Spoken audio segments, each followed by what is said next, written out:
ओडिशार विभिन्न प्रांतरे अनेक प्रसिद्ध शक्तिपीठ रही जहाँ श्रद्धालु मानक पई पवित्र तीर्थ क्षेत्र पलटिछि। एभली एक प्रसिद्ध शक्तिपीठ हेउछि भद्रक जिलार बंद ब्लॉक अधीनस्थ ओडंग पंचायतर पाराबंधठारे थिबा मां सावित्री आड़ी पीठ, जहाँ सधवा नारींक पई एक प्रसिद्ध तीर्थ क्षेत्र पलटिछि।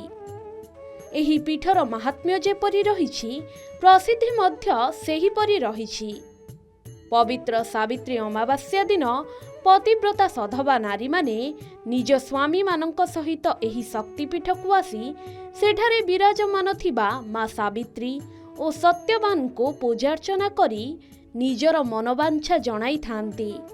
तेबे ही प्रसिद्ध पीठर महात्म्य कौन रहिछि, काहींकि एहा सधवा नारी मानक पई नियारा तीर्थस्थान पलटिछि, से संपर्क रे आसंतु जानिबा।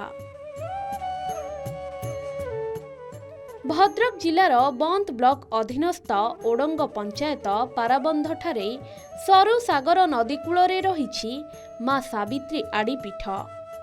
काहीं केउ कालरू मां सावित्री और सत्यवान एठारे विराजमान करिसेंती जे तार हिसाब नाही। तेबे पीठरे सेपरी किछि विकास होई नाही सत, किंतु मां सावित्रींक महिमा जोगु वर्षर गोटिए दिन अर्थात सावित्री व्रत दिन हजार हजार संख्यार सधवा नारी माने एही पीठ को छुटी आसंती। प्रति वर्ष परी चलित वर्ष पवित्र सावित्री अमावास्या दिन एही पीठरे असंभव भिड़ होइथिला। सधवा नारी माने एठारे दीपटिए लगाई निज स्वामींक दीर्घ जीवन कामना करिबा सहित विभिन्न मानसिक करिथिले। आज ए वर्ष प्रथम आसी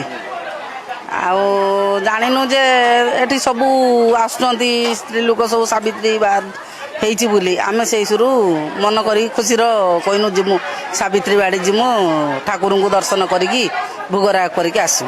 20 वर्ष हला आसिनी 20 वर्ष हला आसिनी कि मां का महिमा बहुत अपार। जा आमे मानसिक करछु ताई पाउछु। आ मां कर होउची दया बहुत किछि अछि। मां कर माने जेते माने जो कोन सी दिन हमरे एठी हजुची किछि माने न पाया बोली गोटे माने नाही, किन पाया को होउची एठी एमती आशा माने किछि पाइबा आशा रे आमे आसुना गोटे जेतु एटा गोटे व्रत आमे किछि पाइबा आशा रे नै गोटे भक्ति एटा हम मनर गोटे भक्ति एटा गोटे भक्ति रे आमे आसु पूजा करिया। आम दीर्घ दिन अमलू आम माँ पूजा करियासुचु। ए माने सावित्री ठाकुर पे अन्य जगह कौटी बरगछ मूल पूजा कराऊँ, मात्र आमर माँ सावित्री से निजे आविर्भाव होती। माँ उक्त सावित्री अमावास्या दिन माँ पाखे लक्ष लक्ष भक्तर समागम होता है। आम से किभली सुरखुर पूजा कर फेरवे से आम अत्यधिक ब्राह्मण पूजक व्यवस्था करूँ। चलित वर्ष ही पूजा उत्सव एठारे 3 दिन धरी चलिछि। एथिपाई एठारे एक मेला लागिछि।